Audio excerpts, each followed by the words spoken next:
That's the most difficult thing. For making a noise. I don't know which are my best glasses. Julian is muted. Julian, yeah. Julian is muted for some reason. Reading glasses. There we are. That should be all right. Oh, hello. Difference with the colour. So you will just be playing the video of us. I don't have to play my violin. That's right, yeah. So hopefully the sound should be kind of a little clearer as well that way. Yeah. Okay. Lovely.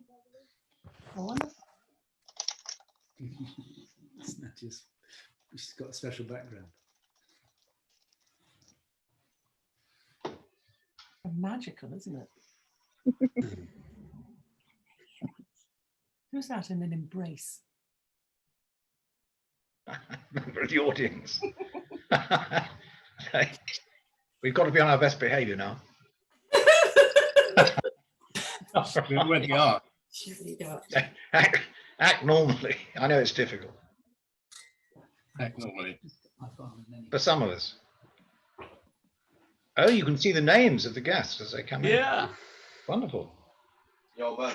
I can't. All my fans. I know, but I can't. Oh, you're fat. Thank you. Yeah. Oh.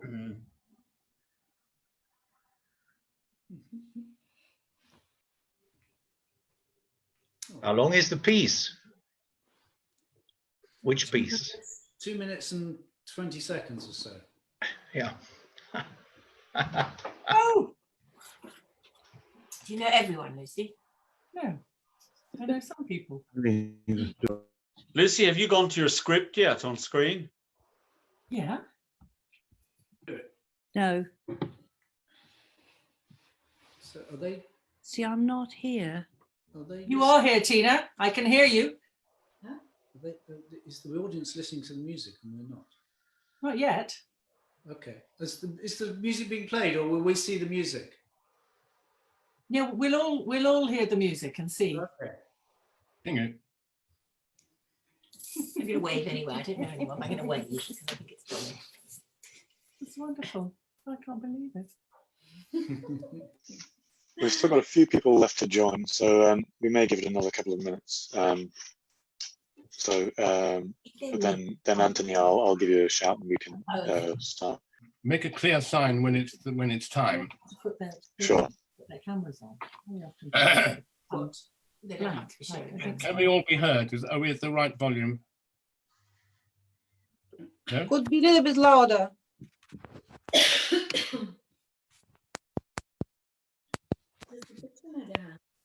I don't know, some kind of. You have a searching expression, Julian. Okay. It's okay. Because I was changing the. Say again. That's all right. That's fine. Right. Good. Quite a nice evening. Right here.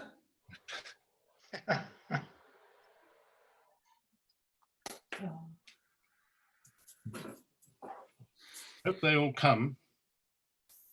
Look, I've got my Russian brooch. Well, I thought someone had to be in black. What's Alan wearing?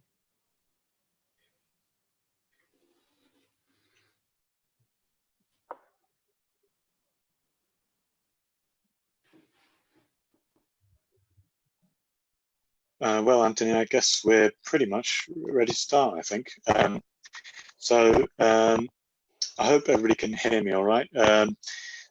Thank you all very much for coming to this event.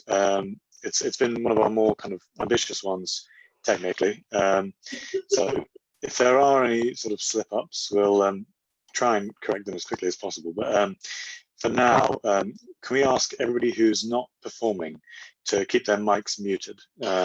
Just in case. So that'll hopefully reduce the risk of there being kind of background noise and any kind of difficulty in understanding. So without any further ado, I'll hand you over to our translator and host, Antony Wood. Antony. I'm your second host. This evening, members of the Pushkin Club are very pleased to be reading you Pushkin's miniature verse play, A Feast During the Plague. It would normally have taken place at Pushkin House, but we now, all of us, lead Zoomed lives. We hope that what you hear will stay in your memory. Before we begin to read the play, I'll give you some background. After that, I'll introduce the cast for the reading, and then Julian Milone and Nadia Giliova will play a short curtain up by Shostakovich in Julian's arrangement for violin and piano. This was written as a brief orchestral piece, and in it, Shostakovich quotes a little song which happened to coincide with the early absurdist movement at the beginning of this century. And the wild mood of this piece, perhaps absurdly, struck us as chiming with the extremist mood of Pushkin's play. When the reading of The Feast During the Plague has ended, Alla will read, Anna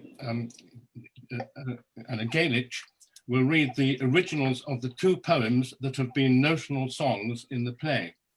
And you'll hear what so excited Marina Tsvetaeva about waltzing and the song.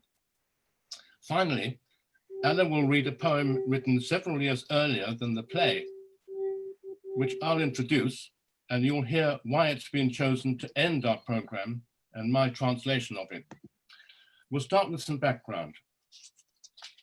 In the autumn of 1830, Pushkin was caught in quarantine during a cholera epidemic east of Moscow, 600 kilometers east of Moscow. In 3 months there, he wrote a number of his most famous poems. A selection of these was read on 9th of June last month as a Pushkin House Zoom event. Among them, 2 celebrated passages from the miniature verse drama A Feast During the Plague were read as independent poems, which they are in the original.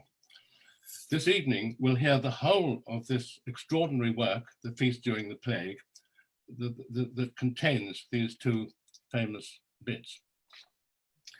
Pushkin had been attracted by contemporary English poetry from early adulthood, when he first read Byron. And Don Juan, or Don Juan, as we say nowadays, was the spur to his greatest work, the novel in verse Eugene Onegin. Byron and Scott were standard reading for the Russian public in his earliest years, and the Russian Romantic movement had been launched by his friend and mentor Vasily Zhukovsky's translation of Gray's Elegy in 1802. Pushkin got to read Shakespeare and other English poets in the original, and he actually wrote a version of Measure for Measure as a narrative poem titled Angelo, and he also adapted the beginning of the first chapter of Pilgrim's Progress as a lyric poem. At the beginning of the year of the Boldino autumn 1830, an English army officer passing through Russia put him onto an anthology of English writing published in Paris the year before in the original English. It included the Scottish writer and critic John Wilson's lengthy blank verse historical drama, The City of the Plague, originally published in 1816, and the same volume contained more blank verse drama. Dramatic Scenes was the title, by the literary lawyer Barry Cornwall. That was the pseudonym. It was originally published in 1816. Neither of these writers has stood the test of time. Wordsworth found Wilson's work mawkish stuff, and Cornwall's Dramatic Scenes, designed as showpieces for famous actors, have been described as seldom transcending the forcible feeble in their attempts to exhibit vehement passion. In one of them, a conversation piece titled Michelangelo, Raphael, with his gentle sensibility, asked the painter of antediluvian Adam what he most loves. Michelangelo replies resoundingly, "Mine art." However, Pushkin admired Cornwall's dramatic scenes. It was the idea of the dramatic scene that attracted him rather than niceties of English style and tone, and he developed the form in a way of his own to write his 4 little tragedies. They seem to have been conceived for reading rather than stage performance. So this rehearsed reading is in Pushkinian spirit. These pieces are written in Pushkin's most mature blank verse, more fluent and adventurous than the earlier, more formal blank verse of Boris Godunov. The poetry is made out of humble, everyday language, and at the same time can rise to Shakespearean heights. Pushkin had a great faculty for conjuring up the spirit of foreign places and cultures in the briefest of words. The little tragedies are a showpiece of his internationalism. Their 4 locales are medieval France, 18th century Vienna, 17th century Madrid, and 17th century London. Each of the protagonists is in the grip of virtually pathological excitement, and each piece has a strong dominant theme: greed, envy, love, death. Each piece carries through a psychologically charged moment to its end result. Mozart and Salieri shows us envy at work, as Salieri rationalizes the poisoning of Mozart.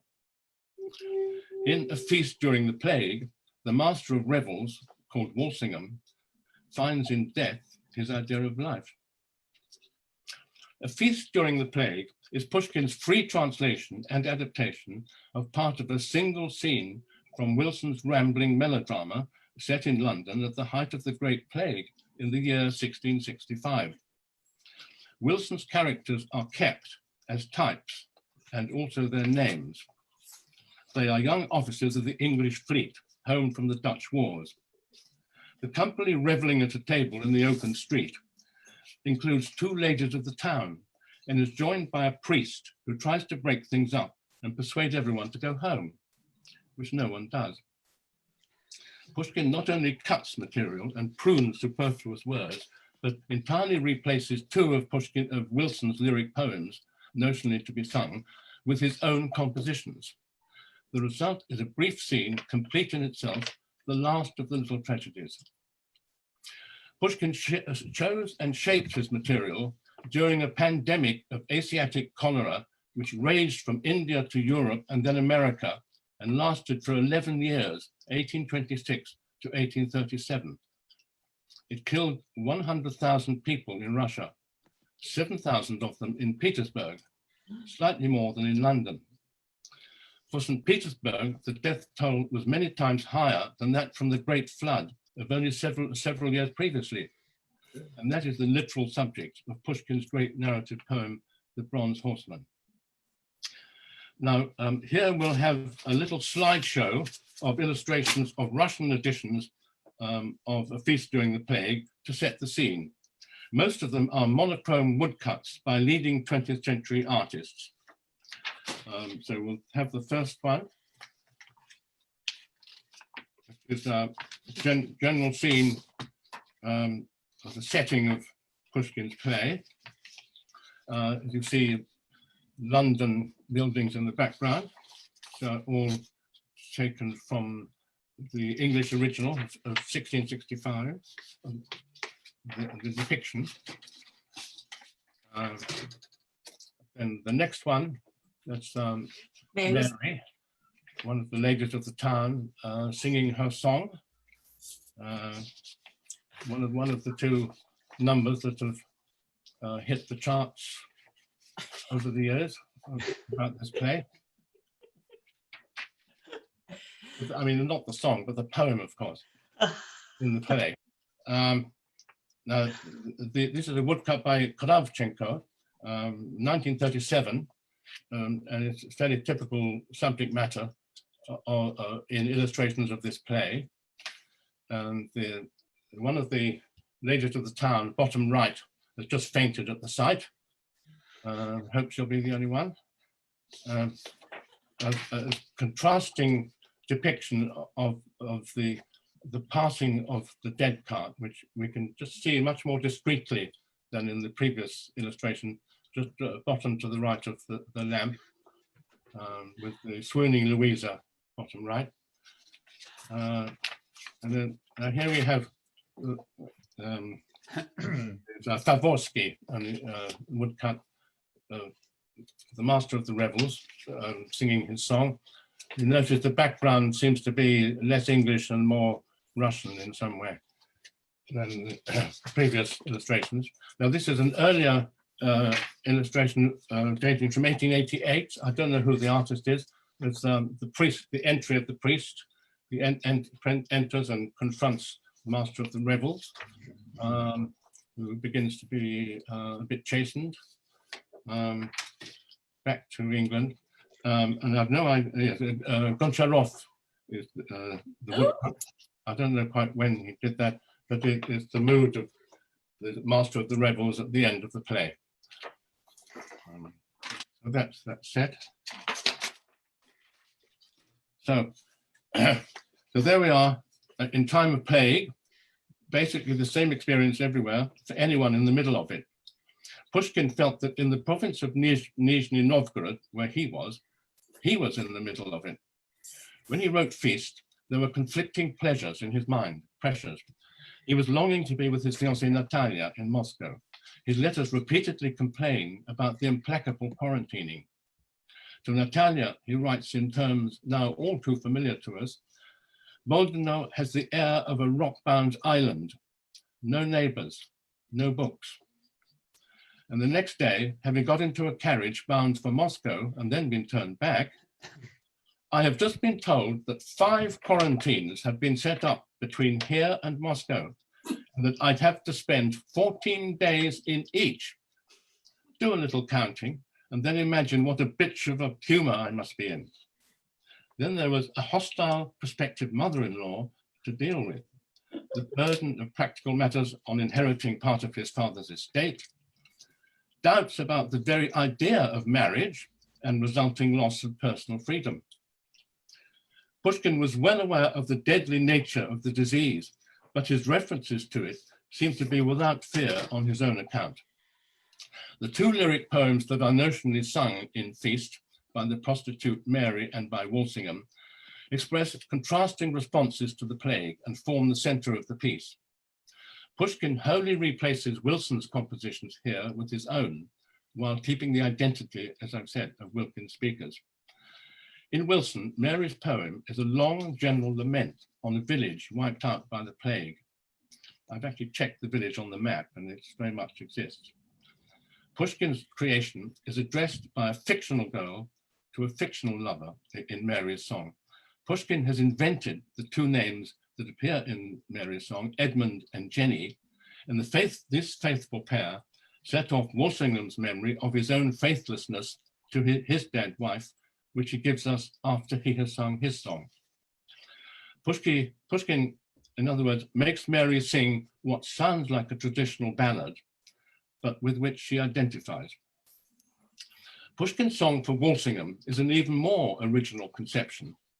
Wilson's song piles up the dead, first in the context of a sea battle and then a land battle. With so many dead, he lightly throws out, what although the plague destroy seaman and landman, woman, boy? Without actually saying why, he goes on to hymn the plague, ending with some very nasty sounding ageism. Younger survivors step into the shoes of their dead predecessors whom they joyfully forget. The husband, now no longer tied, may wed a new and blushing bride, and many a widow slyly weeps o'er the grave where her old dotard sleeps, while love shines through her moistened eye on yon tall stripling gliding by. Pushkin's creation of Walsingham's hymn produces a completely new aesthetic, a celebration of the ecstasy of living dangerously. Or the song might be taken as an exhortation to treat the plague as an opportunity to test and measure personal courage and endurance. Marina Tsvetaeva was fascinated by this poem. She wrote of it as expressing bliss with no equal in all the world's poetry, bliss of complete surrender to the elemental, be it love or plague or whatever else we may call it. Finally, just to say that in, as it were, back translating Pushkin's work into English, I've used some of Wilson's words and phrases where I found them natural and fitting.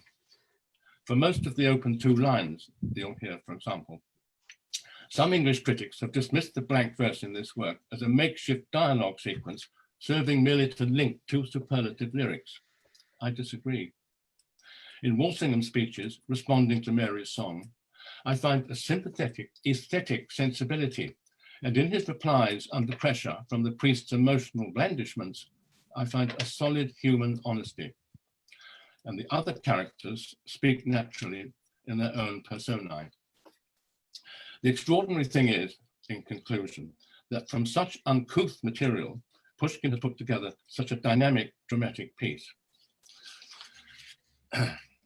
Now, the cast of the reading, it was in the Pushkin House Post, which you may not remember, but I'll take you through the cast of 5 speakers in order of appearance. Young man, David Brummell. The Master of Revels, Adrian Kealey. Mary, Lucy Daniels. Louisa, Penelope Dimond. Now, the priest was going to be Cedric Pulford, but he's pulled out because his computer is indisposed. So I'm having to read the priest. Okay.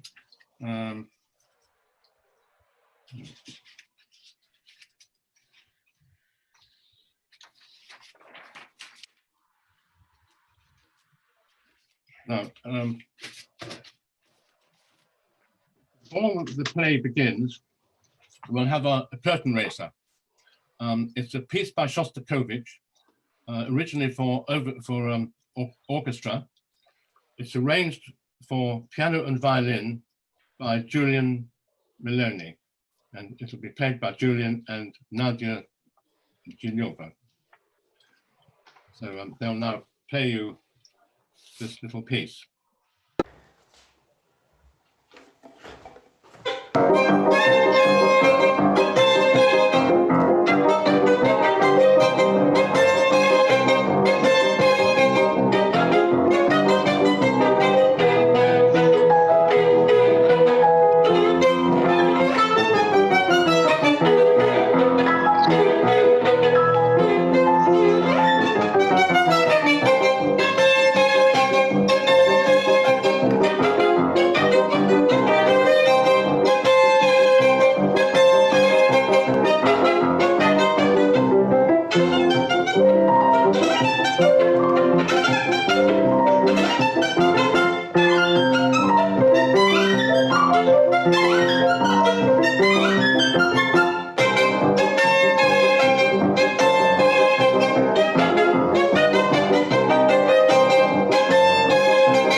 Bravo.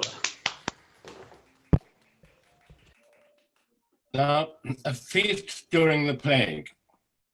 Alexander Pushkin's free translation of part of Act 1, Scene 4 from John Wilson's tragedy, The City of the Plague, 1816. Street, a laid table. men and women carousing.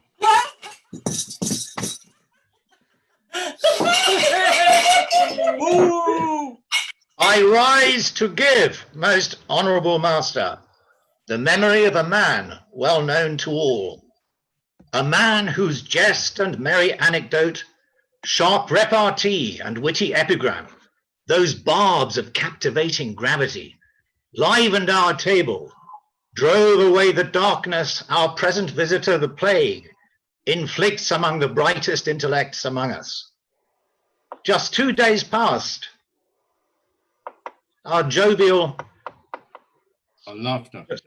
just 2 days past, our laughter crowned his stories. It cannot be in all our merriment that Jackson is forgotten. Here his chair waits, as if it were expecting back our jovial wassail. But now he keeps a cold and subterranean abode. Although that tongue of highest eloquence regales the dust of graves, still many of us remain among the living. We've no cause for sorrowing. I give you then his memory, with ringing goblets and with acclamation, as if he lived. He was the first to leave our circle. Let us drink to him in silence. In silence. All drink in silence. Your voice, dear Mary, gives us the wild perfection of your native airs. Sing us a song, come, sad and slow, and then to merriment more madly than before, as to the waking world from some dark dream. Once in this our country, peace and plenty ruled. Once upon a Sunday, Holy Church was filled. From the crowded schoolhouse, children's voices pealed, busy scythe and sickle sparkled in the field. Church is now forsaken, schoolhouse all forlorn, darkling groves are empty, wasted is the corn. Like a burnt out building stands each street of doom. All is still and silent, save the swelling tomb. Always dead are carried, groans of those that live, peace to the departed, called on God to give. Always room is needed. Graves of fresh interred draw their ranks together like some frightened herd. Should my spring be destined early for the grave, you whom I have loved so, all the joy life gave, pray shun Jenny's body. Do not come too near those dead lips, but follow from afar the bier. Go then from this village, find some resting place where your soul's affliction may be granted grace. And when the plague is over, visit my poor dust. Edmund, know in heaven, Jenny will keep trust. We thank you, Mary, for this plaintive song. The plague, it seems, came to your hills and valleys of old, and all along the banks of streams that gambol now through that wild paradise, the sound of pitiful lament was heard. The year that claimed the beautiful and brave has left us lingering memories of itself in simple, sad, sweet, pastoral song. This music that echoes in the heart, nothing I know can bring such poignancy to merriment. Would I had never sung to any ears but mothers and fathers in our humble home. They loved to have their Mary sing to them. I hear myself from those days in our cottage. That maiden's voice was sweeter far, the voice of innocence. This cant is out of fashion. Those simple souls there are still, quick to melt at women's tears and blindly credit them. She really seems to think her tear-filled eyes quite irresistible. But if just now she'd thought of laughter, she'd as soon have smiled. Walsingham praises wailing northern beauties, so up she starts her moaning. How I hate her flaxen Scottish hair! Hush now, listen, I hear the sound of wheels.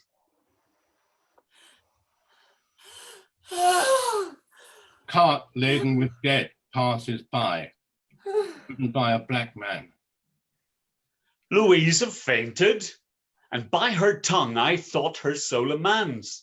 It seems the harsh are weaker than the mild, and abject fear inhabits passionate hearts. Mary, a cup of water on her face. Come, sister of my sorrow and my shame, lean on my breast. A black-faced, white-eyed demon beckoned me to his cart, piled high with corpses that babbled some dread tongue. Was it a dream, or did the dead cart pass? Courage, Louisa. Although this street belongs to us alone, our haven from the ravages of death, where we may feast in peace, that cart will drive wherever it will, and we must let it pass. Come, Walsingham, to put an end to quarrels and female fainting fits. Give us a song, a free and lively song we ask of you. None of that tedious Scottish melancholy.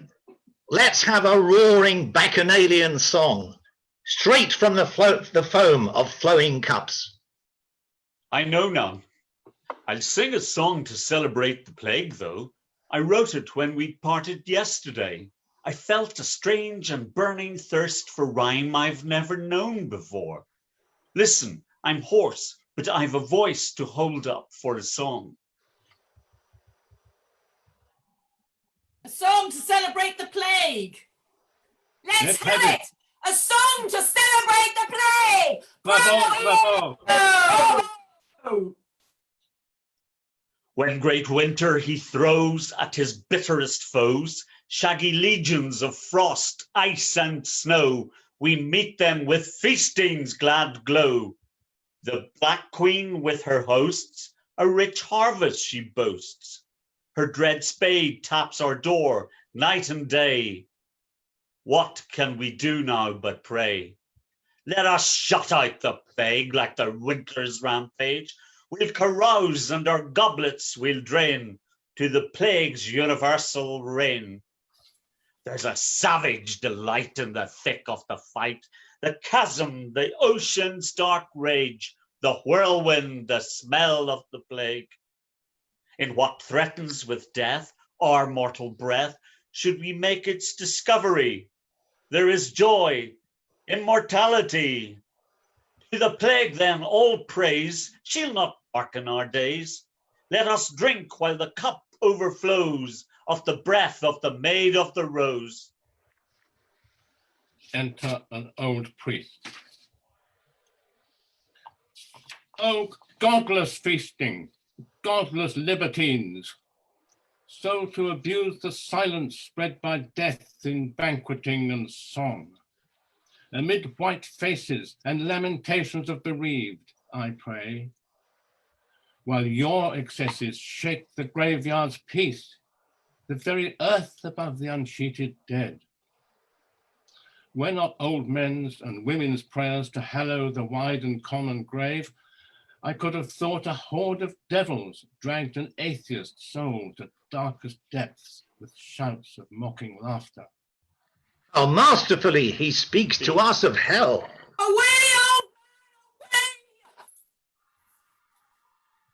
Cease, I conjure you, upon the blood of him who died for us. Cease these abominations, if you would meet in heaven the loved ones you have lately lost. Go to your homes. Our homes are dismal places, and youth loves gaiety. Matilda's blessed spirit calls on you. O Walsingham, who kissed 3 weeks ago his mother's body, and wailing threw himself upon her grave. You cannot think she ceased to weep in heaven to see her son's unholy revelry, to hear his voice upraised in frenzied song amid the sighs and prayers of the devout. Come, follow me. Why seek to stop our feast?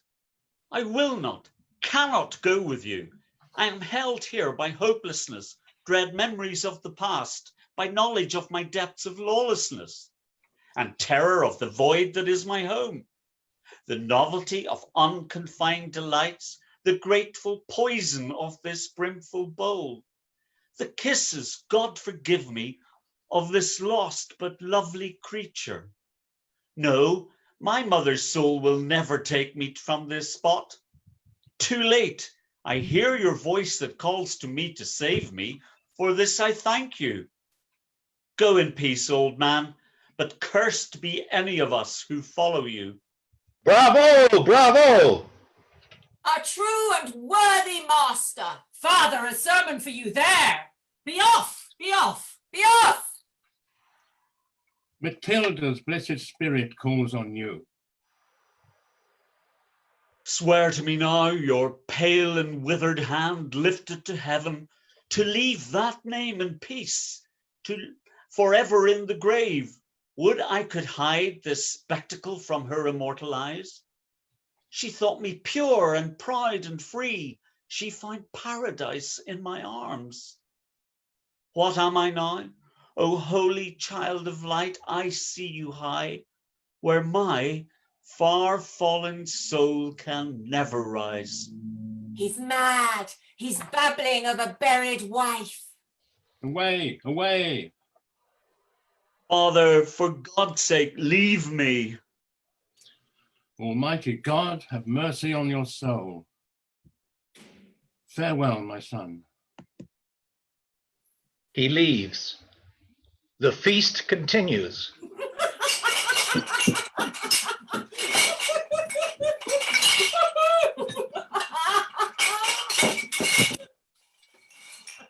The master of revels remains deeply sunk in thought.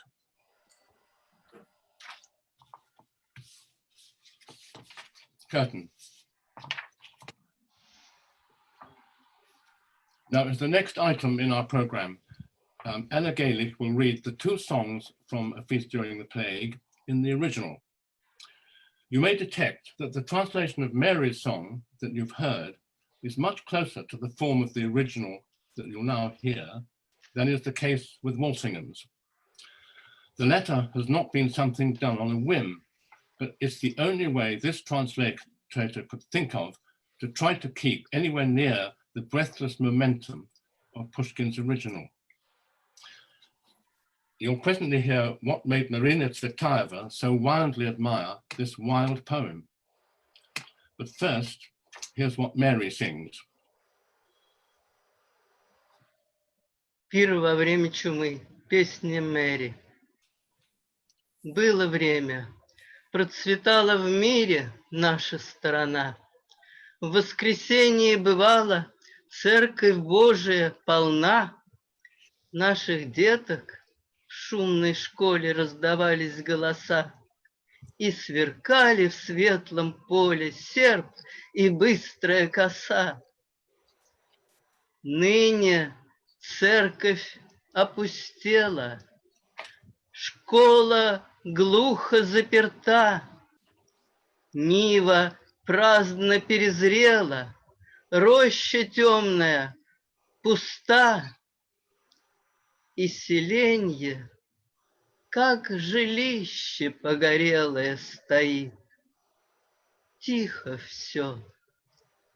Одно кладбище не пустеет, не молчит, поминутно мертвых носят, и стенания живых боязливо Бога просят упокоить души их. Поминутно место надо, и могилы меж собой, как испуганное стадо, жмутся тесной чередой. Если мила суждена моей весне, ты, кого я так любила, чья любовь отрада мне, я молю, не приближайся к телу Дженни ты своей, уст умерших не касайся, следуй издали за ней, и потом оставь селенье, уходи куда-нибудь, где б ты мог души мученье усладить и отдохнуть.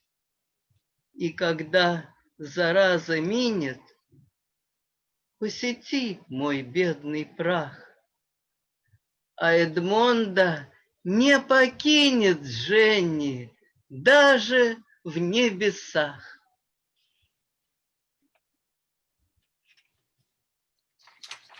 Now, Walsingham, the master of revels, sings his song.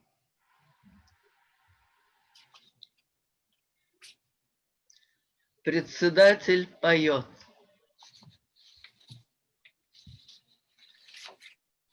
Когда могущая зима, как бодрый вождь ведет сама на нас косматые дружины своих морозов и снегов, навстречу ей трещат камины и весел зимний жар перов.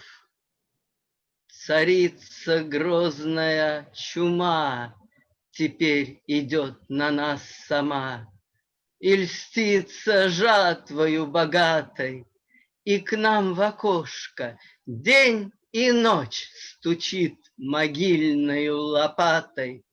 Что делать нам и чем помочь? Как от проказницы зимы запремся также от чумы.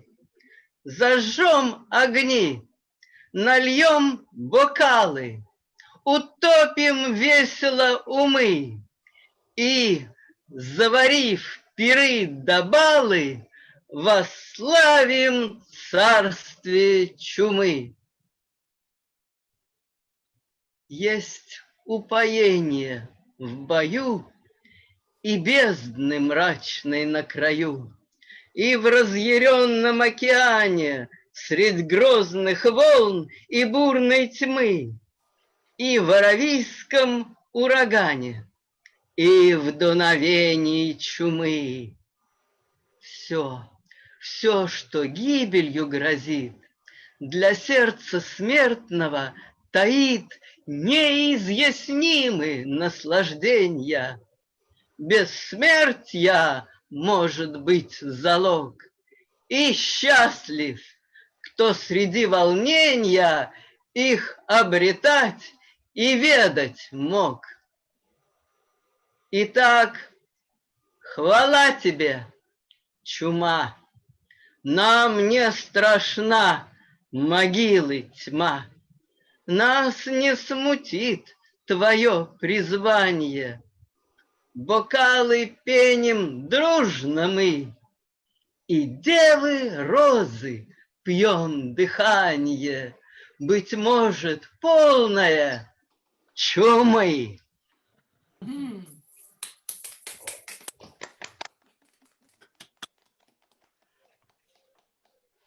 Thank you, Ella. Wonderful. To end our program on an unequivocally upbeat note, we've chosen the celebratory poem Pushkin wrote 5 years before writing the feast during the plague.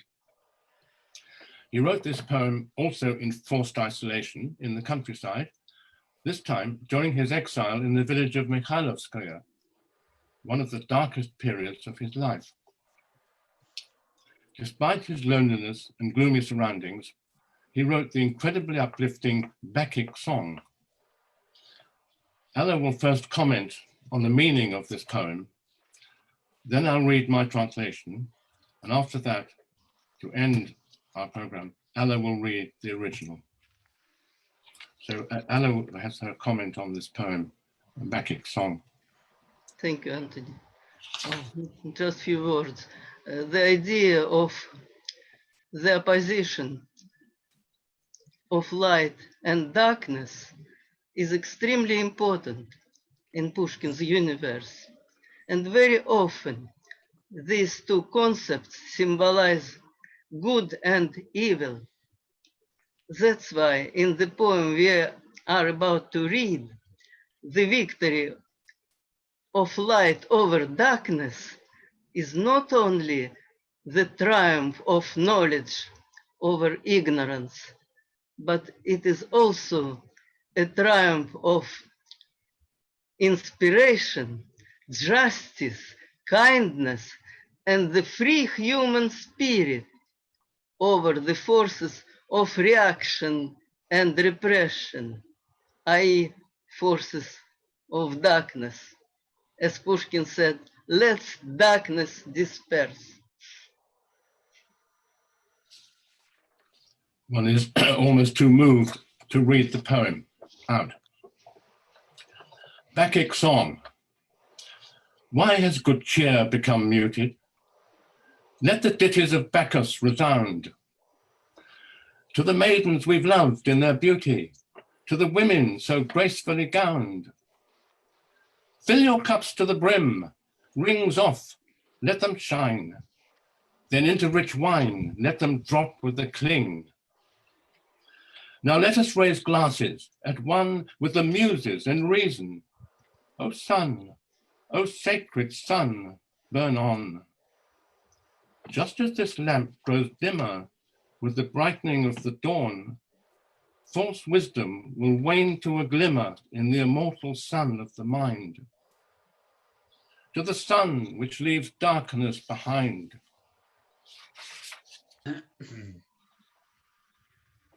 Бакхическая песня. Что смолкнул веселье глаз, раздайтесь вакхальны припевы, да здравствуют нежные девы и юные жены, любившие нас. Полнее стакан наливайте, на звонкое дно, в густое вино, заветные кольца бросайтесь. Подымем стаканы, содвинем их разом.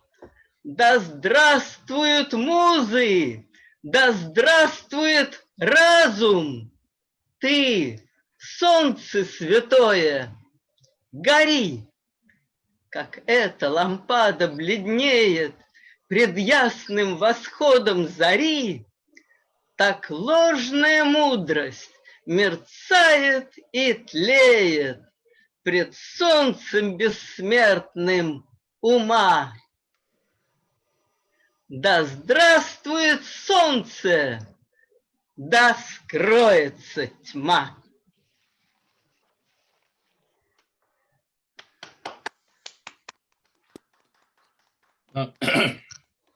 Thank you for being with us, all of you, wherever you are.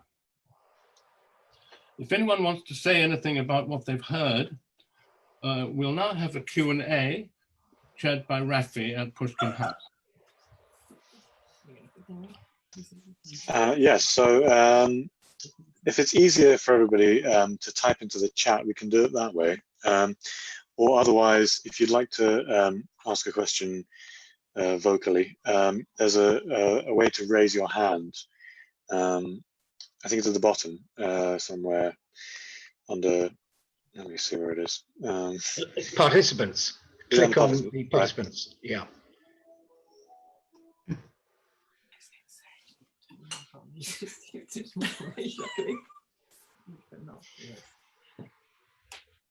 Thank you, Sarah. Okay. We've got a question from Jess. Hello. Hi. Carmen, have you got a question? Yeah. This is Antony's granddaughter. Oh. Hello, Carmen. Lovely to see you. What's your question, babykins? What is the poem called that you just read? It's called Bacchic Song, Bacchus is a Roman god of wine and getting drunk. And so this is a song about celebration with drink to help, but it's about happiness mostly. What you drink to happiness, joy.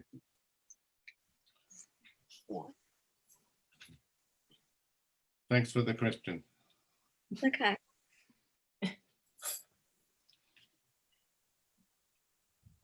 And Judith also has a question. Let's hear from her. I just wanted to say thank you. I'm watching, I live in New York, and I'm watching from the New Jersey shore in the US. And I don't know, this was, I seem to be in the middle of a lot of plague literature and at the moment. Really want to thank you for both the reading, the Allah's reading of the poems were just beautiful. And I appreciate it very much. Thank you. Thank you.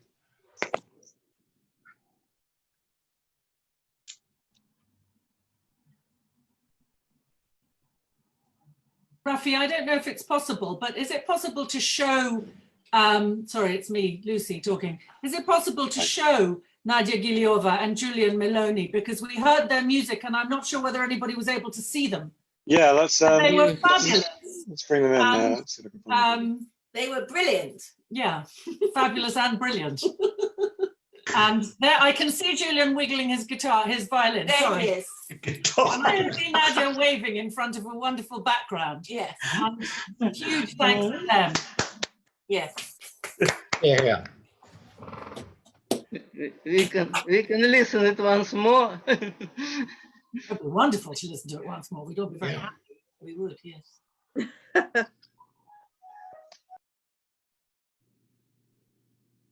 I can see there's a question from Tony. Let's see if we can unmute him.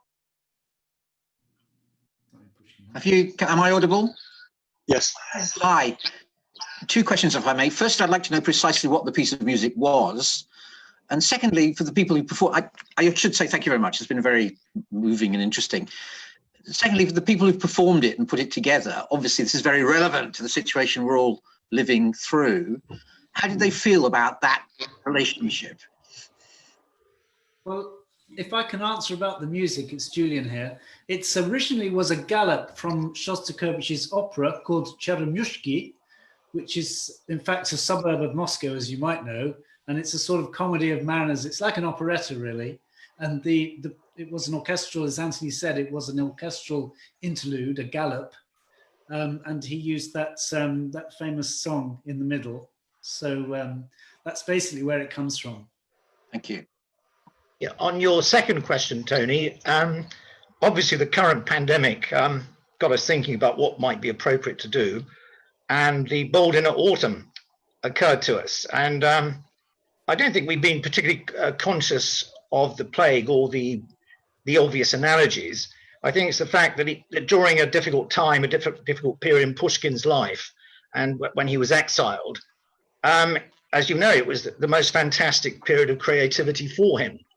And I think the work, these little tragedies are not very well known, and the beauty of the work and the poem we finished on. I mean, arguably the plague is a gloomy theme, but finishing on a high note, for us, it really was an opportunity to celebrate the genius of Pushkin, and we are the Pushkin Club, and we don't always read Pushkin's verse, and it seemed a fantastic opportunity to do that. That's my own take on it. Anyway. Rafi and Antony, there was a question appeared from Laura Brown about the choice of translation, 19th century. Yes, Antony. I don't know if Antony, if you can read this, but I'll read it out and you can answer. I think you're probably the one to answer this. The translation is reminiscent of 19th century English, and was this deliberate or was following Pushkin's form? Was that the result of following Pushkin's form? And I'm not quite clear. Was the question that the translation sounded like 19th century English, or was that the question? That's the premise. That's the premise, and yeah, why basically was it aimed for, or was it was it, if you followed Pushkin's sort of meter and rhyme, is that what came out? Yeah, Pushkin's meter and line, the pentameter, 5-stress line, which makes which blank verse consists of. Pushkin did that. My translation did that. The English original that Pushkin freely translated did that. They're all doing 5-stress lines. What Pushkin's original model was, it was, one critic said it was, the original was purely 19th century, and it exemplified the note of the forcible feeble. It didn't really have content. It was empty, and it didn't last. Pushkin's did last because he was a great poet.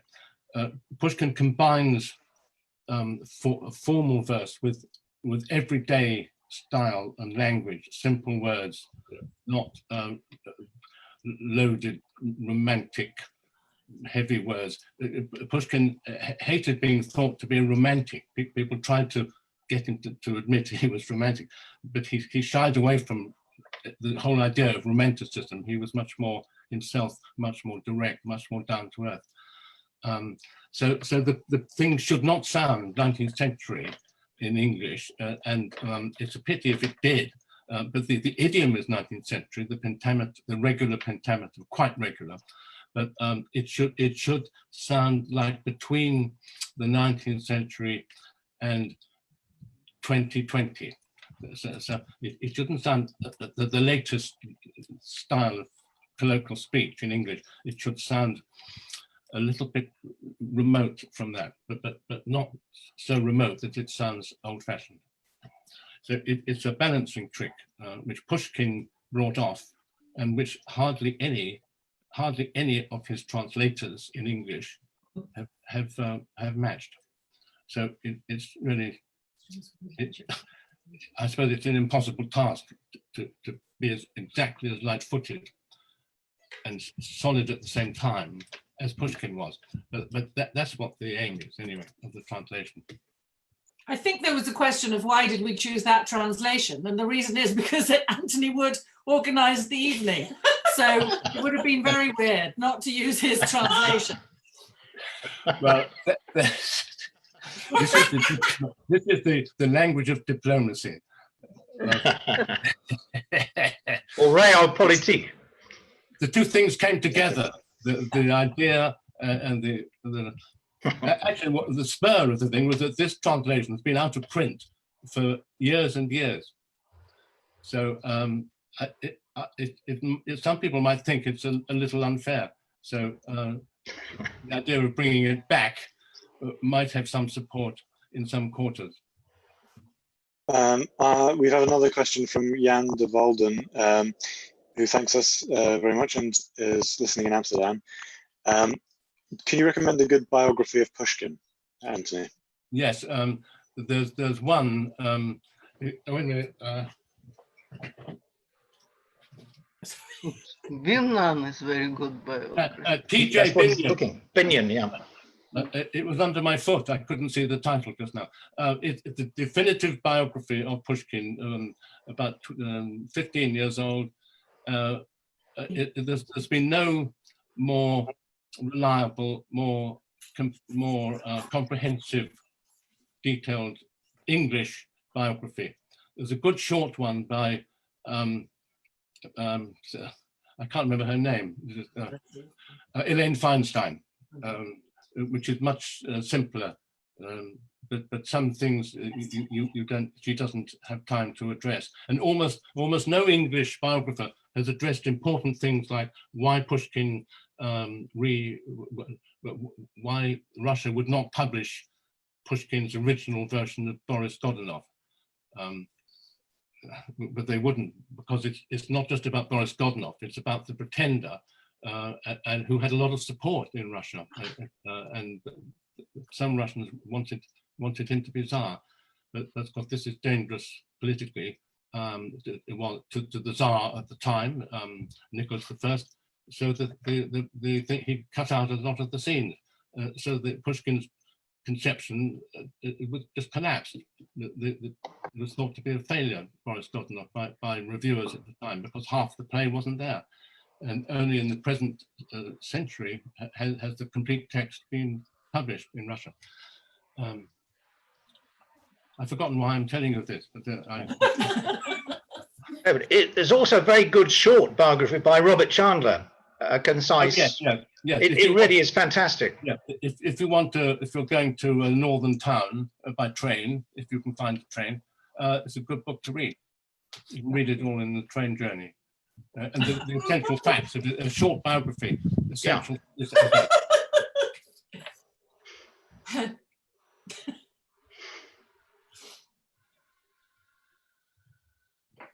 Voila.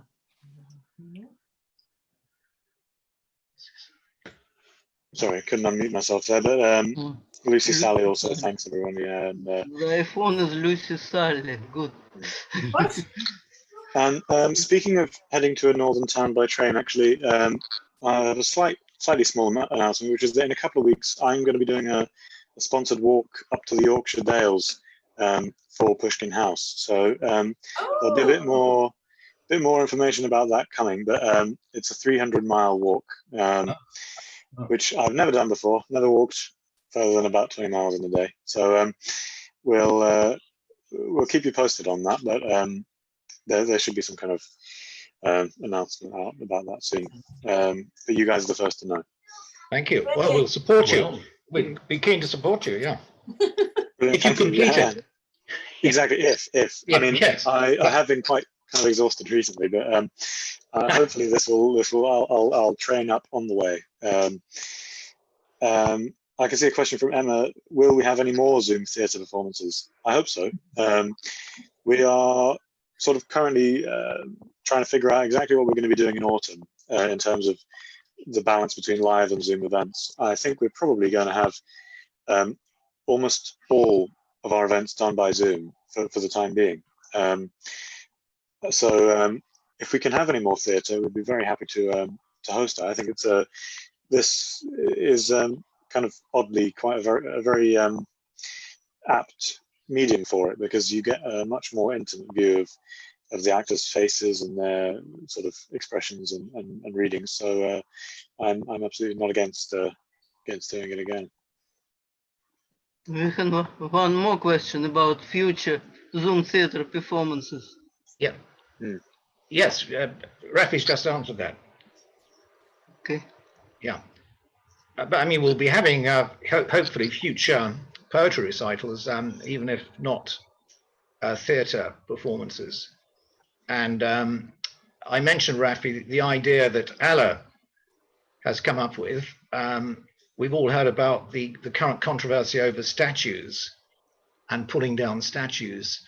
And the suggestion is we have as the motif, this is maybe not the title, but the theme would be fighting statues in Pushkin's work.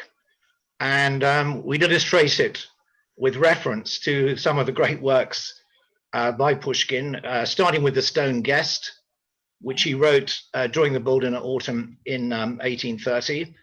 And then obviously The Bronze Horseman, where the statue again comes to life. He wrote that in Boldina in 1833. And then, although the third work doesn't concern a statue, it concerns a sculpture, The Wonderful Tale of the Golden Cockerel, where Tsar Dadon is pecked by the sculpture of the cockerel at the end of the piece. Now, the great advantage of doing those works is, I believe, Antony, you have translated all those works. So we would again plan to do that in both English and Russian, with a short introduction and a few illustrations. So it seemed to me quite a topical theme, but also very interesting.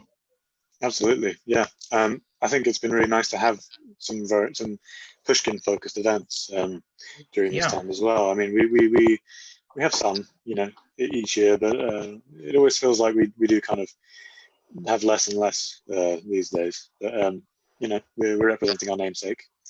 And absolutely. Somebody's put in the comments that Zoom works very well for those not based in London, and that is a very, very nice side effect that we've had from this period, which is that we've managed to draw in people, some of whom have already commented today that they're viewing from outside of London and outside of England even.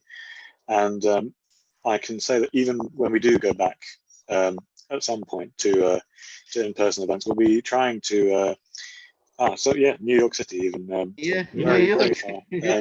Even. Yeah, brilliant. I mean, but we will definitely be live streaming all of our events in the future once we're back in the house.